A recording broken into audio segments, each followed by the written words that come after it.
Hi, I'm Jeff. This is Tropical Plants at 53 degrees north. So today, a couple of things to discuss. Not one specific topic, but a couple of things to talk about. And we're going to start with this. So you might have caught a video I made a while back, and it was all about orchid names. So I decided, and it's taken me a good 12 months to get round to it, but I decided that it was about time that I figured out all about orchid names and how they work.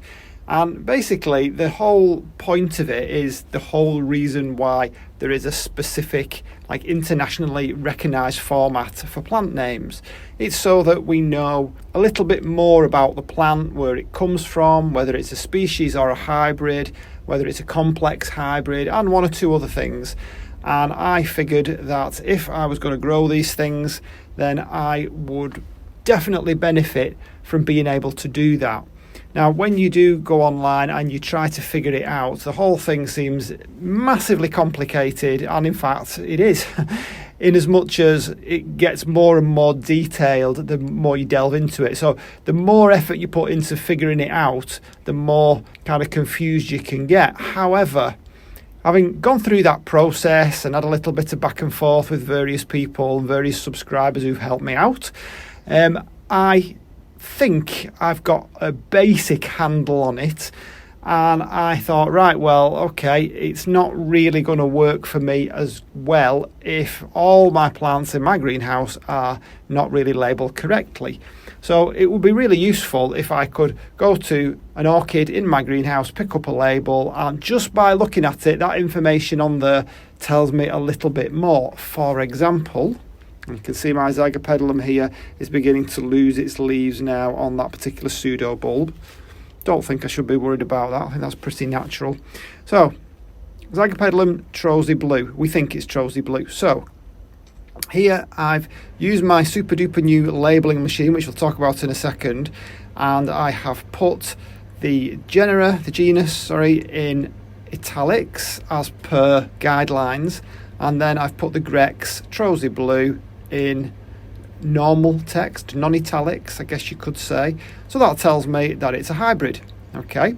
It also tells me that it's not a cultivar, because if it were, it would have another name after Trosy Blue in single quotation marks. Okay, and none of that would be in italics. So I have been actually getting quite busy sitting here. I've even brought my chair in so I could do it, which is something very unusual for me. In fact, I think that's the first time I've actually sat in it for any length. So over here we've got, so this was a bit of a challenge, I have to say. So this was BLC Shinfong Little Sun Youngmin Golden Boy. So first off, it wouldn't really fit on, and secondly, the BLC, the Brassolaeliocattleya, I believe that has now been reclassified, but I left it at that just for now. This is one of those things that you can just keep changing them and changing them. But I just left it on there because I'd already printed it off when I realised that it had been changed. However, so we've got the genus there, genus as in, I think it's pre-2009, it's now in a different one. We've got the Grex Shinfong Little Sun, and then we've got the cultivar Youngmin Golden Boy. Okay, so that's quite handy to be able to see that, and it's much easier to read as opposed to my usual scroll. And over here we've got the Laelia anceps. Unfortunately, the flowers are going over now. It's such a shame because it's a gorgeous, gorgeous bloom, but they don't last very long. So here I have, I mean, it was scribbled on the back there. I don't know who's done that. That's not my writing. However, we now have it in all italics, Laelia anceps, and that tells me that it's a species plant. Okay, and basically, that's really all you need to know as far as naming goes. Of course, any more information that I can get from that and any more learning that I can take from that will definitely be of benefit. This one, of course, was a huge challenge. I had to do a bit of cutting up here to fit it on. So we've got our Epicattleya Volcania Trick crossed with Laeliocattleya Janet Sparkle, and I've just about squeezed it on at the end there, but it tells me what I need to know, and it tells me in the right format, which was important to me. Okay, so I'm going to go around all the orchids and I'm going to make sure that they're all labelled correctly. Not all at once, I'll just do a bit at a time. So what do I think of this Brother machine? Well, it's okay. I have to say it's a bit kind of yesterday's tech. It's a bit clunky, and I think probably they're all the same really. I think they've not really been updated much in the past 20 years. I think that's pretty much the way it would have been about 20 years ago. However, there are some good things about it. For instance, you can snip off the label really quickly. It prints the label instantly. Getting the peeling off the back, I mean, I spent absolutely ages. I'll just give you an example here. This was one that I printed in the wrong size. It was too big. I spent ages trying to get my nail in between the backing there and the label, because obviously it's a sticky back label.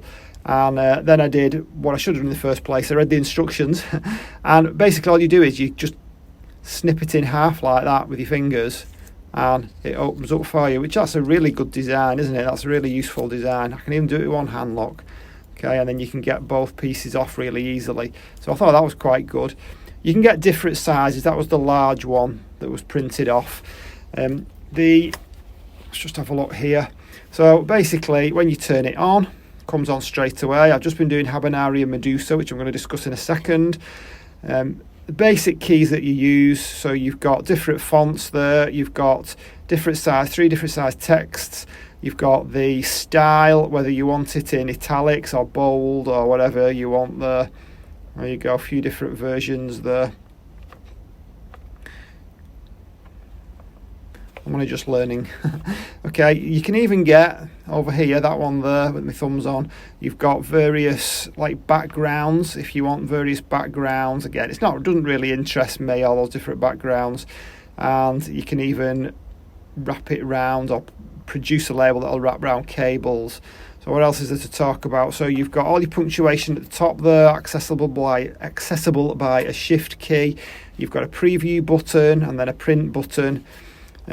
So what's the biggest flaw? And I must admit it's really disappointing, but I found a workaround. The biggest flaw for me was that you can't actually print, you can print, but you can't actually produce a label that has, say, the first word, like I was showing you here on the Zygopetalum, the first word in italics and then the other words in normal text. You can't do that. What you've got to do is either decide it's going to be one or the other.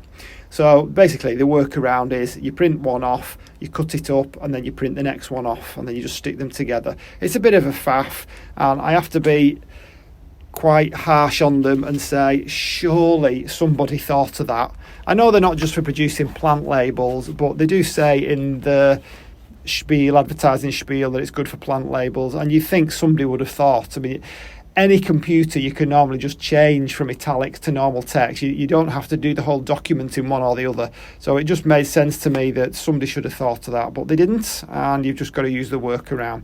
So I don't know how much they cost for the bits that go inside. Obviously this one's got six AAA batteries in it. Don't know how long they last yet because it only arrived yesterday. And when you take the back off, there is a cartridge with the tape in. I've no idea how much they are and whether you can get compatible ones or not. So again, that's something that I'll have to think about as well. But for now, it's going to be okay, and I'll be able to use it. I'm quite happy with it, well, reasonably happy with it anyway. So the other thing I wanted to talk about today was my HABENARIA MEDUSA, because it's just about time that it went into its winter dormancy. In fact, I may well have inadvertently stopped it from going completely dormant because I've been watering it, and I think I probably shouldn't have done that at this point. So I'm not going to water it anymore now. I'm going to leave it. I mean, obviously it's almost dormant. There were 2 shoots on it, 2 separate growths. One of them has gone completely. This one isn't so far from going. So what I want to do before it completely goes is I want to repot it. Now, I believe from some of the information I read, and I'm going back here to when I did my original video on this, I think it was Sue Bottoms from, is it St. Augustine Orchid Society? I think it is. She recommended that you put it in a clay pot because clay, for some reason, is better in terms of, well, not for some reason, I know why. It's better in terms of keeping them in the dark. Now, this one arrived in its pot here, and I will at some point. I shall try and find some photos or some footage of this when it was in its pomp at its best earlier on in the year.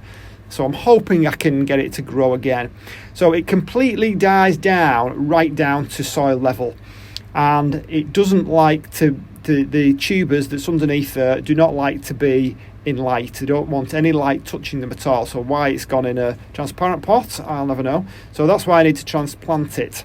So you leave a little bit of growth on so that it is orientated correctly, because apparently, unlike a lot of tubers and bulbs, if you go and plant it and it's the wrong way around, it's on its side or upside down, it's unlikely to come back. As far as temperatures goes, these are warm growing plants, so they do like to be around about 18 degrees Celsius. I think they can go down to about 15 or 16, but that's about it. Now mine are kept at a minimum of 18. Whether the fact that they won't go any lower than that will make any difference, I don't know, but that's all I can do with it, given all the different plants I've got in here. So I'm going to knock it out of its pot, see if I can find the tubers, try and make sure that they're the right way round, and then I'm going to replant it in sphagnum moss and perlite. Now, the recommendation was that it was like finely chopped bark and sphagnum and perlite. Well, I don't have any finely chopped bark, so I'm just going to try sphagnum and perlite, and then I'm not to water it.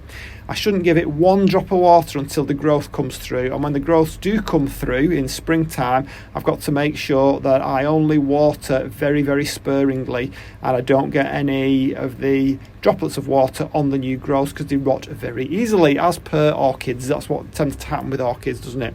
So I might do a time lapse here and let you see what happens, and maybe if there's anything important to show, if I want to show the tubers a little bit more closely, I might slow it down or speed it up or stop it altogether and show you what's going on if I have anything else to say.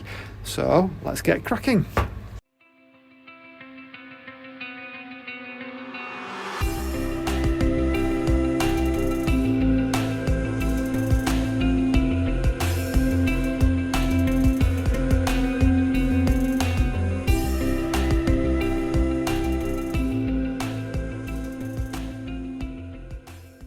Okay, so there we have it. One repotted orchid species, Habenaria Medusa. It's not much to look at the moment, and I've got to remember now not to water it at all. I can totally understand why you need to leave a little bit of top growth on, because it's hard to find the tuber. Having said that, once I found it, it was fairly big, and it just looked like a stone really, and it is actually orientated like vertically, so this is why you need quite a deep pot. This pot is only just big enough. I could really do with, definitely next time if I can get it to regrow, I will need to put it in a bigger pot than this, because it only just managed to fit in there. So I'm going to put that back in its position now. We'll try my best to make sure that I don't water it. If anybody sees me watering it, can you let me know? And I think hopefully with a bit of luck that will come back in the springtime. So that's what you do with Habenaria Medusa, and that's a little bit of information about a labelling machine if anybody else is thinking of doing any labelling in their greenhouse or in their grow room with their plants. If anybody's come across a machine that's better than that, now it's a little bit more easy to work with, let me know, because I've never used them before. I tried to find all I could out about them beforehand, but you know, when it says that they will print in italics, then they just kind of expect that you will be able to swap from one to the other halfway through your label. I would have thought so anyway. That just seems an obvious thing to me. But, well, there you go. Whether anybody else has any machines that will do that, I don't know. So, short one for today. That's it for now. I hope you enjoyed this very short Habenaria Medusa stroke labelling machine video. And for now, I'll see you on the next one. Bye.